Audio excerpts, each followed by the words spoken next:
एक नमस्कार, स्वागत है आपका हमारे YouTube channel Shiv Dwivedi analysis में। आज हम चर्चा करने जा रहे हैं श्रावस्ती लोकसभा की। जी हाँ, 58 लोकसभा श्रावस्ती, जिसका रिप्रेजेंटेशन कभी अटल बिहारी वाजपेयी करते थे। इस देश के दूसरे भारत रत्न नानाजी देशमुख करते थे। इस देश के उत्तर प्रदेश के बड़े बैरिस्टर हैदर हुसैन करते थे। ऐसी कॉन्स्टिट्यूंसी जिसका रिप्रेजेंटेशन सतदेव सिंह जैसे लोग करते थे, आज उसका रिप्रेजेंटेशन करने के लिए आपको बताएं कि उस कॉन्स्टिट्यूंसी का नाम बदल के श्रावस्ती हो गया है। श्रावस्ती लोकसभा में वैसे तो पेच बड़ा फंसा हुआ है, और अगर हम बात करें तो श्रावस्ती लोकसभा परंपरागत तरीके से भारतीय जनता पार्टी ने सबसे अधिक बार जीती है। आपको बताएं कि भारतीय जनता पार्टी ने जीती, और साथ में अगर यहां पर बात करें तो श्रावस्ती लोकसभा में ब्राह्मण मतदाता भी अपने आप में अच्छी तरह पाया जाता है। आपको बताएं कि श्रावस्ती लोकसभा को लेकर के तरह तरह की बातें हमेशा चुनाव में विरोधियों की तरफ से फेंक दी जाती हैं, भाजपा के विरोध में। आपको बताते हैं कि भारतीय जनता पार्टी जब 2022 में चुनाव लड़ रही थी तो एक शगुफा समाजवादी पार्टी की तरफ से फेंका गया। अगर वह प्रत्याशी क्षत्रिय होगा तो कहा जाएगा ब्राह्मण वोट नहीं देगा, अगर ब्राह्मण होगा तो कहा जाएगा क्षत्रिय वोट नहीं देगा, अगर कोई अन्य प्रत्याशी ओबीसी आता है तो कहेंगे भाई कुर्मी नहीं देंगे, ये नहीं देंगे, वो नहीं देंगे। ये समझने की बात है कि एक जो समाजवादी पार्टी है या अन्य पार्टियां हैं, वो एक तरह से ये र्यूमर उड़ाती हैं। चाय की दुकान पर, ठेले पे, हर जगह बैठ करके वो इस तरह की ममरिंग करती हैं कि ये जाति वोट देने नहीं जा रही, वो जाति वोट देने नहीं जा रही। आपको बता दें, इसी प्रकार का र्यूमर 2022 में श्री पूर्व मंत्री पलटू राम जी के बारे में भी कहा गया कि ब्राह्मण वोट नहीं करेगा, कुर्मी वोट नहीं करेगा, फलाना वोट नहीं करेगा। ये समाजवादी पार्टी की एक रणनीति होती है चुनाव की, जिसमें वो सामने वाले भाजपा प्रत्याशी पर इस प्रकार उनको बांटने का काम करते हैं। लेकिन आपको बता दें कि ब्राह्मण मतदाताओं ने जमकर वोट किया था 2022 में, और आपको बताएं कि जो उनका ब्राह्मण मतदाताओं का जो क्षेत्र था, जिसको 71 मंडल बोलते हैं बलरामपुर विधानसभा में, वहां पर लगभग 5500 वोटों की लीड लेकर के पलटू राम जी वहां से निकले थे। सबसे बड़ी बात यह है कि ये इस प्रकार की ममरिंग जो होती है क्यों होती है। सबसे बड़ी चीज कि सारे प्रश्न क्या भारतीय जनता पार्टी से ही पूछे जाएंगे, सारी बातें भाजपा से ही की जाएंगी, उन्हीं से जातिगत आंकड़े मांगे जाएंगे, बल्कि ये वो भारतीय जनता पार्टी है जिसने पिछड़ों के लिए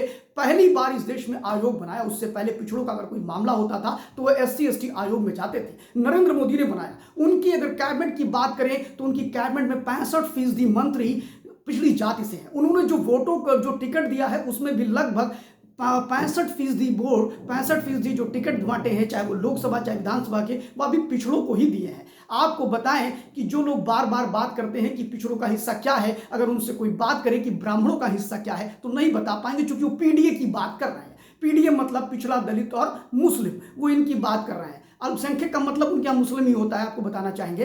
तो ये उनकी बात कर रहे हैं, अल्पसंख्यक यानी मुस्लिम की बात कर रहे हैं। उनसे किसी ने पूछा कि आपने कितने ब्राह्मणों को टिकट दिया।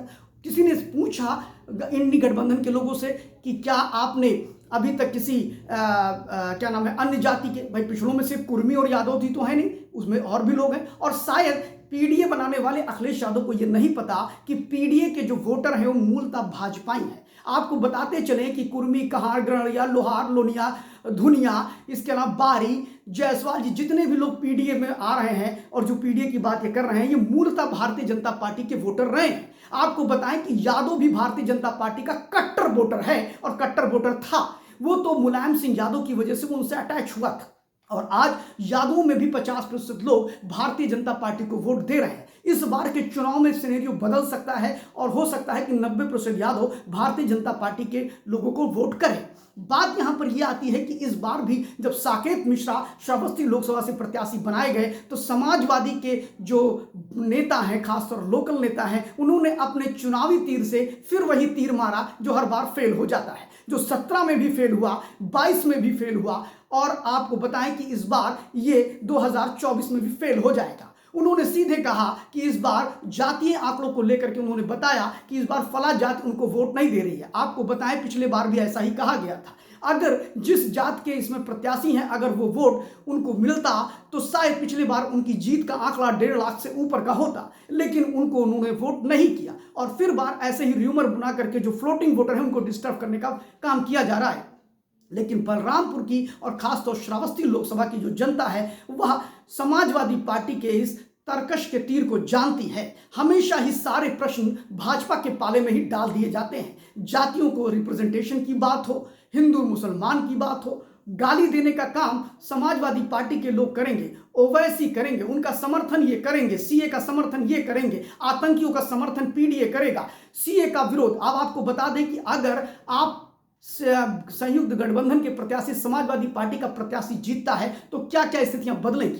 समाजवादी पार्टी का प्रत्याशी जीतता है तो जो इंडिया गठबंधन के लोगों ने अपने अपने सुविधा के अनुसार जो घोषणा पत्र दिया है उसमें एक तो ये दिया है कि हम एटॉमी अपने सारे जो परमाणु बम हैं उनको समाप्त कर देंगे। फिर उन्होंने ये दिया है कि साहब हम 370 को रिमूव कर देंगे। फिर उन्होंने कहा है कि भाई हम सीए को फिर से रिमूव कर देंगे। फिर वो कहते हैं कि इस देश के अंदर हम वक्फ बोर्ड को और मजबूत करेंगे। फिर वो कहते हैं इस देश के अंदर हम राज्यपाल जैसी भूमिका को समाप्त कर देंगे। यानी संविधान को छेड़ने की बात कर रहे हैं। सीए जो पूरी तरह से दलितों के साथ जुड़ा है उसको फिर से खत्म करने की बात कर रहे हैं, क्योंकि जो पाकिस्तान से आए हुए अधिकतर जितने भी लोग थे शरणार्थी उनमें 95% दलित भाई बहन थे। आपको बता दें कि वो उसको रिमूव करने की बात कर रहे हैं। सीए के लोग जितने भी इंडी गठबंधन खासतौर समाजवादी पार्टी के प्रत्याशी के लोग हैं, ये वही लोग हैं ना जो एचटी हसन को लेकर के, मुख्तार अंसारी पर आज भी बात कर रहे हैं, अतीक अहमद के प्रति उनकी आज भी संवेदना है, लेकिन कल्याण सिंह की मृत्यु पर एक बार भी झांकने नहीं गए। खासतौर अगर हम बलरामपुर के 58 श्रावस्ती लोकसभा की बात करें तो ये वही प्रत्याशी हैं जो पूरे 5 साल दिखाई नहीं पड़े। बड़ी अजीब बात है कि झूठ का पिटारा, यानी झूठ ऐसा बोलते हैं जिसको सुनने वाले भी ना मिले। आपको बताएं कि ये बताते हैं कोरोना में इन्होंने दिन रात मेहनत की है, लेकिन एक भी इनकी फोटो नजर कोरोना में नहीं आई है। पता नहीं कोरोना में किस घर में जाते थे, कहीं अंबेडकर नगर में ही घूम के चले जाते होंगे, उसी की फोटो भेज दिया होगा इन्होंने।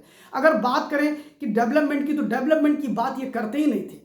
खास तौर पर अगर जो भी डेवलपमेंट हुए हैं भारतीय जनता पार्टी ने ऑलरेडी इसको अति महत्वाकांक्षी जिले में रखा है, जिसकी वजह से इनके काम होते हैं। अगर डेवलपमेंट आप करा रहे थे तो आप दिखाई क्यों नहीं पड़ रहे थे। बात यह है कि 5 साल जो दंश श्रावस्ती लोकसभा के लोगों ने झेला है कि सरकार भाजपा की और जीता हुआ कैंडिडेट बसपा का था, इस बार ऐसा नहीं होना चाहिए और ना होगा, ऐसा मेरा मानना है। क्योंकि बलरामपुर की जनता मेडिकल कॉलेज के लिए तरस रही थी, मेडिकल कॉलेज मिल गया। बलरामपुर की जनता को विश्वविद्यालय मिल गया। बलरामपुर की जनता को बड़ी लाइन मिल गई। ये सारी की सारी उपलब्धि अगर किसी के खाते में जाती है तो भारतीय जनता पार्टी के खाते में जाती है। बलरामपुर की जनता को सरयू नहर प्रोजेक्ट मिल गया। बलरामपुर की जनता को अच्छी रोडें मिल गई। बलरामपुर की जनता को 24 लाइट मिल गई। और मेरा सिर्फ आप लोगों से एक ही कहना है कि किसी भी 58 लोकसभा श्रावस्ती में समाजवादी पार्टी के समर्थक या विपक्षी गठबंधन की समर्थक से पूछिए कि आखिर 10 सालों से ये नारा कहां चला गया कि बिजली पानी दे ना सके जो, वो सरकार निकम्मी है। और जो सरकार निकम्मी है वो सरकार बदलनी है। सच्चाई तो ये है कि बिजली और पानी जैसे मुद्दे गायब हो गए। सत्ता को लेकर, सत्ता में जो विपक्ष के लोग हैं उनके पास अब ये मुद्दे ही नहीं बचे, न बिजली का, न पानी का, न सड़क का, क्योंकि सारी चीजें दिखाई पड़ रही हैं। फिलहाल अभी चुनाव खत्म नहीं हुआ, 25 मई को मतदान होना है। उससे पहले और भी अच्छी समीक्षा लेकर के आऊंगा, आपको बताऊंगा कि समाजवादी पार्टी में धड़े कैसे खसक रहे हैं, कैसे गिर रहे हैं, और समाजवादी पार्टी का प्रत्याशी पिछले बार से कम वोट कैसे पा रहा है। देखना है मेरे उस अगले वीडियो को तो लाइक करिए, सब्सक्राइब करिए, शेयर करना मत भूलिए। Thank you very much. Shiv Dwivedi analysis.